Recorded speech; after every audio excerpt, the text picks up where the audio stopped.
శివాయ గురవే నమః. జ్ఞానక్షమ యూట్యూబ్ ప్రేక్షకులందరికీ కూడా స్వాగతం.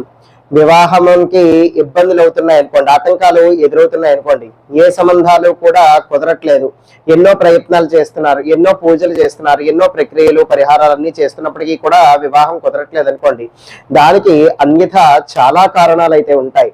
అలాగా ఎన్నో విధాలైనటువంటి ప్రక్రియలు పరిహారాలు అన్నీ కూడా నేను ముందు తప్పకుండా అందరికీ కూడా తెలియజేస్తాను వివాహానికి సంబంధించి.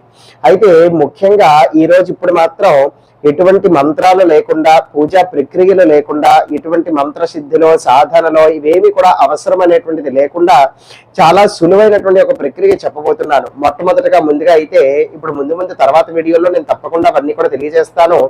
ఇప్పుడు నేను చెప్పబోయేటువంటిది మాత్రం తప్పకుండా అయితే చేసి చూడండి. ఈ విధంగా కేవలం ఒక యంత్రం మీరు తయారు చేయవలసి ఉంటుంది.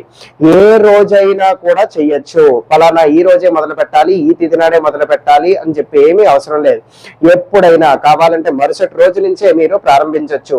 చక్కగా శుద్ధిగా తలస్నానం ఆచరించండి, చక్కటి దుస్తులు కట్టుకోండి, పూజా మందిరంలోకి వెళ్ళండి, చక్కటి ఆసనం వేసుకుని కూర్చోండి. కూర్చున్న తర్వాత ఒక తెల్ల కాగితం తీసుకుని కేవలం ఎరుపు రంగు ఇంకు వాడి మాత్రమే నేను ఇప్పుడు మీకు చూపిస్తున్నటువంటి ఒక యంత్రాన్ని గీయండి.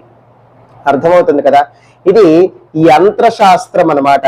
ఈ యొక్క యంత్రశాస్త్ర ప్రకారంగా ఈ యొక్క సంఖ్యలకి ఒక ఫలానా ఒక శక్తి అంటూ ఉంటుంది. ముఖ్యంగా వివాహానికి సంబంధించి అటు పురుషుడు కావచ్చు, స్త్రీ కావచ్చు, ఆటంకాలు ఎదురవుతున్నాయి, విఘ్నాలు ఎదురవుతున్నాయి, ఇబ్బందులు అవుతున్నాయి, ముందుకి కొనసాగట్లేదు అని అనుకోండి, పెళ్లి విషయాలు ఏవి కూడా ముందుకు వెళ్ళట్లేదు, ఎన్ని ప్రయత్నాలు చేసినా అంటే కనుక ఈ యొక్క యంత్రాన్ని మీరు తయారు చేసుకోవాల్సి ఉంటుంది. తయారు చేసుకున్న తర్వాత మీ యొక్క ఎదురుగా పెట్టుకోండి. ఒక చక్కటి దీపం వెలిగించండి.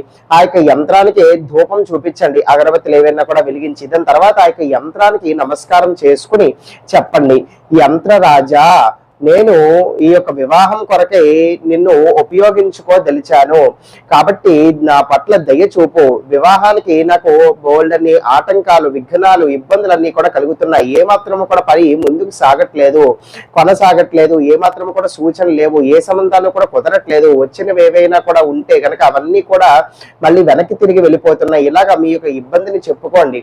దాని కొరకై నాకు సహాయపడు ఓ యంత్రరాజా, కాబట్టి నేను నిన్ను ధరించాలని అనుకుంటున్నాను. అటువంటి విఘ్నాలు, ఆటంకాలు, వచ్చినటువంటి సంబంధాలు వెళ్ళిపోయేటువంటి పరిస్థితులు అవన్నీ కూడా దూరం చేసి నాకు చక్కటి సంబంధం కుదిరేటట్టుగా నన్ను అనుగ్రహించు అని చెప్పి నమస్కారం చేసుకోండి.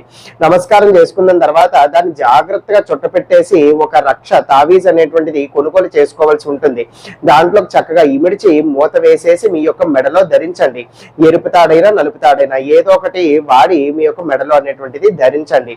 ఇప్పుడు మీరు వివాహానికి సంబంధించినటువంటి ఈ యొక్క పరిస్థితి, వివాహానికి సంబంధించి ఎటువంటి సూచనలు మీరు తీసుకుంటున్నా, ఎటువంటి ప్రయత్నాలు మీరు చేస్తున్నా, ఎలాంటి ఆలోచనలు మీరు చేసి దాని వైపు మీరు ముందడుగులు వేస్తున్నప్పటికీ కూడా అన్ని కూడా మీకు శుభ సూచకంగా జరుగుతాయి అన్నమాట. తొందరగా పనులు ముందుకు వెళ్తాయి, సంబంధాలు ఇంట్రెస్ట్ రావటం, అవతల పక్క నుంచి కూడా సంబంధాలు రావటం, ఇట్లాంటివి ఏవైనా కూడా జరుగుతూ ఉంటాయి. కాబట్టి వివాహానికి సంబంధించిన పరిస్థితులన్నీ కూడా ముందుకు తొలగి మీకు చాలా తొందరగా శీఘ్రంగా వివాహం కుదరటానికి ఈ యొక్క యంత్రము మీ యొక్క మెడలో ధరించి మీరు ప్రయత్నాలు చేసినట్లయితే చాలా అద్భుతంగా మీకు ఉపయోగపడుతుంది. తర్వాత ఇప్పుడు మీకు వివాహం కుదిరింది అనుకోండి, కుదిరిన తర్వాత మీ వివాహం చేసేసుకున్నంత వరకు కూడా ఇది మీ యొక్క మెడలో ఉండాలి. భక్తి, శ్రద్ధ, విశ్వాస, నమ్మకాలు ఉంచి ఈ యొక్క పని చెయ్యండి. అయితే కేవలం ఒక 41 రోజులు దీన్ని ఉంచుకున్నట్లయితే మీకు మంచి ఫలితం అనేటువంటిది వస్తుంది. వివాహం అయిపోయిన తర్వాత ఇది మీ యొక్క మెడలో తీసేసి ఏదైనా ప్రవహిస్తున్నటువంటి నదిలో వేసేయచ్చు. లేదు అంటే దానికి తాడు అనేటువంటిది తీసేసి, దానికి కట్టినటువంటి తాడు తీసేసి ఆ రక్షణ మాత్రం ఈ యొక్క పూజా మందిరంలో పెట్టుకోవచ్చు, లేదా ప్రవహిస్తున్నటువంటి నదిలోనైనా కూడా వేసేయచ్చు. ఏదో ఒక పని అయితే చెయ్యొచ్చు. సర్వే జనా సుఖినో భవంతు. శివార్పణమస్తు.